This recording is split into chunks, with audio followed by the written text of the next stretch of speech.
हरे कृष्णा, राधे राधे दोस्तों। राधा अष्टमी का व्रत कब है? राधा अष्टमी का व्रत आप कई तरह से कर सकते हैं।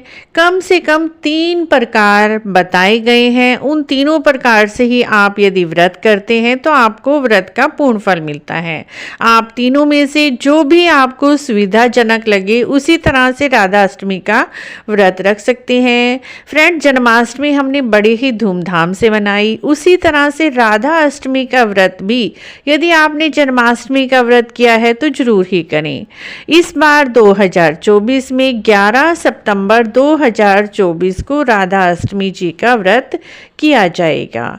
राधा अष्टमी जी का व्रत पहला तरीका ये है फ्रेंड्स, आप सप्तमी वाले दिन पूरा दिन व्रत करें और अष्टमी वाले दिन व्रत का पारण किया जाता है। सुबह सवेरे ही राधा जी की धूप दीप से आरती करने के बाद। दूसरा प्रकार ये है कि मित्रों, आप राधा अष्टमी वाले दिन सुबह 4 बजे मंगला आरती के बाद अभिषेक कराकर और राधा रानी जी को सुंदर वस्त्र धारण कराएं, बढ़िया सुंदर श्रृंगार करें, बढ़िया बढ़िया चीज़ों का भोग लगाएं और 4 बजे तक, सुबह 4 बजे मंगला आरती के बाद आप व्रत का पारण कर सकते हैं। तीसरा तरीका ये है मित्रों, राधा जी का व्रत गृहस्थ लोग दोपहर को 12 बजे तक करते हैं। 12 बजे अष्टमी वाले दिन राधा रानी जी को 12 बजे अभिषेक कराने के बाद, उनका बढ़िया सुंदर श्रृंगार कराने के बाद उन्हें उनकी प्रिय वस्तुओं का भोग लगाएं और उसके बाद व्रत का पारण कर सकते हैं। राधा जी का सबसे प्रिय भोग है अरबी की सब्जी, दही वाली अरबी की सब्जी का भोग लगाएं। राधा रानी जी को रबड़ी का भोग लगा सकते हैं आप। राधा रानी जी को मोहन थाल का भोग लगाएं। राधा रानी जी को मालपुए का भोग लगाएं।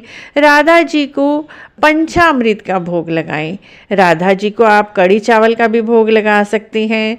इस तरह से मित्रों, जो भी भोग आप प्रेम पूर्वक बनाकर राधा रानी जी को भोग लगाते हैं उसे बाद में प्रसाद रूप में परिवार के साथ, मित्रों के साथ ग्रहण कर सकते हैं। 2024 में 11 सितंबर 2024 को राधा अष्टमी का त्यौहार मनाया जाएगा। गृहस्थ लोग दोपहर को 12 बजे तक व्रत रखते हैं।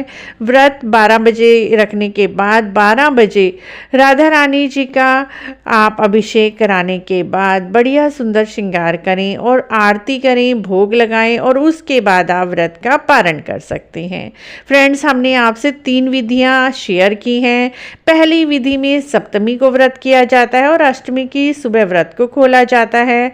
दूसरी विधि में सुबह 4 बजे तक व्रत करके ब्रह्म मुहूर्त में और उसके बाद राधा जी का अभिषेक कर बढ़िया सुंदर श्रृंगार करके और साथ में भोग लगाकर आप राधा जी के सामने व्रत खोल सकते हैं। उसी तरह से गृहस्थ लोग 12 बजे तक, दिन के 12 बजे राधा जी का प्राकट्य हुआ था, क्योंकि राधा जी का जन्म नहीं हुआ था, उनका प्राकट्य हुआ था। इसीलिए राधा जी के प्राकट्य दिवस के रूप में भाद्र मास के शुक्ल पक्ष की अष्टमी तिथि को राधा अष्टमी मनाई जाती है और इस बार 11 सितंबर को है। तो आप दिन के 12 बजे तक व्रत कर लीजिए। उसके बाद राधा रानी जी की आरती पूजा करने के बाद व्रत का पारण कर सकते हैं। यदि आपने जन्माष्टमी का व्रत किया है तो राधा अष्टमी का व्रत आप जरूर करें, तभी आपको जन्माष्टमी के व्रत का फल मिलता है। राधा जी की आरती कैसे करनी है? यदि आपके पास राधा जी का स्वरूप नहीं है तो आप अपने छोटे से लड्डू गोपाल जी को भी राधा जी का स्वरूप देकर उनकी राधा जी के रूप में आरती कर सकते हैं। या फिर कोई ऐसा चित्र ले लीजिए जिसमें राधा कृष्ण जी हैं और उनकी भी आप आरती करके व्रत कर सकते हैं। फ्रेंड्स, आशा है आपको राधा अष्टमी से संबंधित ये छोटी सी जानकारी अच्छी लगी होगी। अच्छी लगी है तो आप हमारे चैनल को जरूर सब्सक्राइब करें, लाइक करें, वीडियो को शेयर भी करें। कमेंट बॉक्स में जय श्री राधे अवश्य लिखें।